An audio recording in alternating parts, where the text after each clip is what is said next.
আসসালামু আলাইকুম। আবারও হাজির হলাম আপনাদের মাঝে নতুন একটি ভিডিও নিয়ে। আপনারা দেখতে পাচ্ছেন আমাদের সামনে একটি ASUS ব্র্যান্ডের মনিটর আছে এবং এটি সমস্যা আপনারা দেখতেই পাচ্ছেন এবং এইটির মডেলটি হচ্ছে VZ229 এবং এই সমস্যাটা প্যানেলের এই সাইড থেকে করতেছে, বোঝাই যাচ্ছে।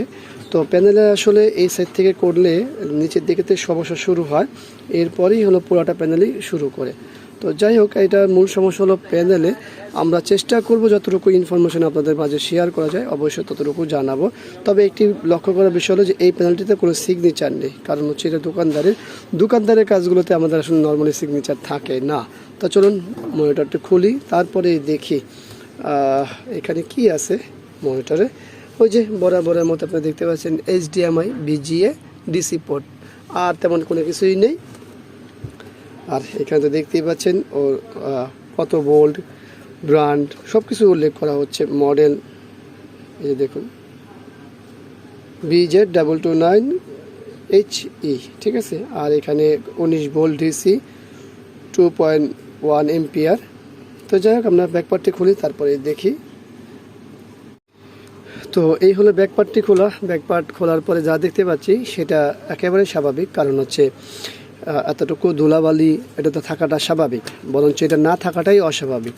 তো যাই হোক, আমরা খুললাম। এখন খোলার পরে এখানে যা দেখতে পাচ্ছি সেটা হলো যে ভিডিও বোর্ড। আর এখানে তো টিকন বোর্ডের মূল পার্টটা, প্যানেলের টিকন বোর্ড। আর এই যে প্যানেল সাইজ দেখতেই পাচ্ছেন আপনারা 21.5 এবং প্যানেলের টোটাল ইনফরমেশন এখানে দেওয়া আছে। তো যাই হোক, চলুন আমরা দেখি যে আসলে এই মনিটরটিতে মূল সমস্যা সেটা কোত্থেকে হচ্ছে বা কি করতে পারি আমরা। তো এই হলো DC টু DC আইসি, আর এইখানে আছে ভিডিও আইসি।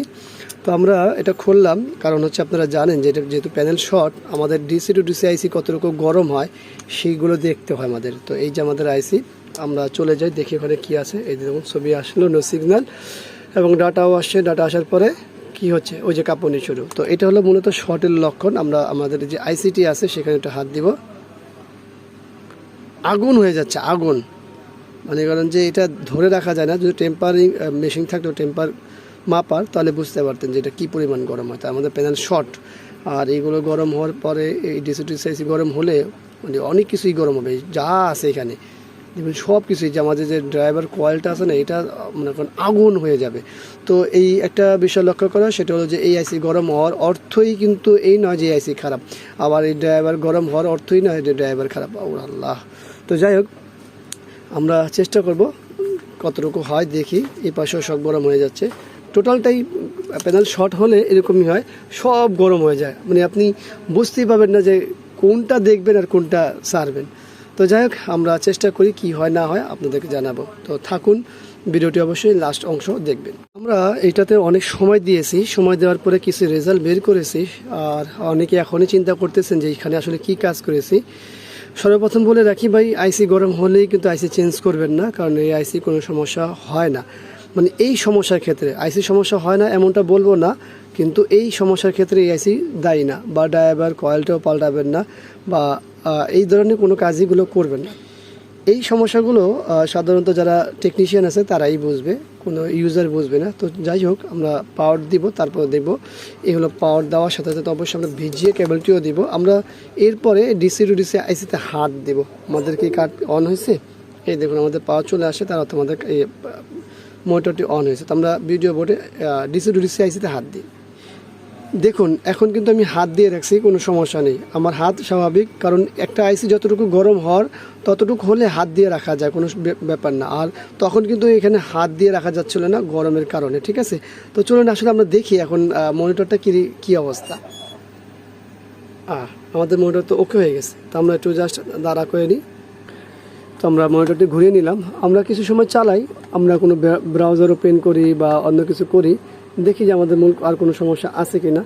যে সমস্যাটা মূলত ছিল সেই সমস্যাটা আর আছে কিনা সেটা আমরা দেখব। কি ছিল মনে আছে, কি ফ্লিকিং করতো, নিচ থেকে এতটুকু ছবি আসতো, এসে পুরোটা ফ্লিকিং করতো গার্বেজের মতো।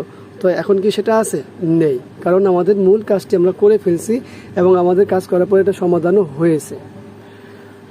আমরা ভিডিও শুরুতে বলে রেখেছিলাম যে এই ভিডিও শুধুমাত্র ব্যবহারকারী যারা আছেন তাদের উদ্দেশ্যে তৈরি করা, কোনো টেকনিশিয়ানদের জন্য না। তাই ভিডিওতে মূল কাজ যেগুলো আসলে সেগুলো আমরা অ্যাভয়েড করে চলে গেছি, কারণ এই কাজগুলো যারা ব্যবহারকারী আছেন তারা দেখলেই তাদের নিজের জিনিস তারা নিজেরাই ক্ষতি করে থাকেন। তো যাই হোক, মূল বিষয়টা হলো যে এই ধরনের সমস্যাগুলো সমাধান হচ্ছে আলহামদুলিল্লাহ।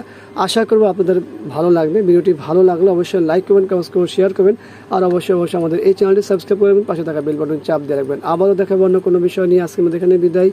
আল্লাহ হাফেজ। আসসালামু আলাইকুম ওয়া রাহমাতুল্লাহি ওয়া বারাকাতুহু।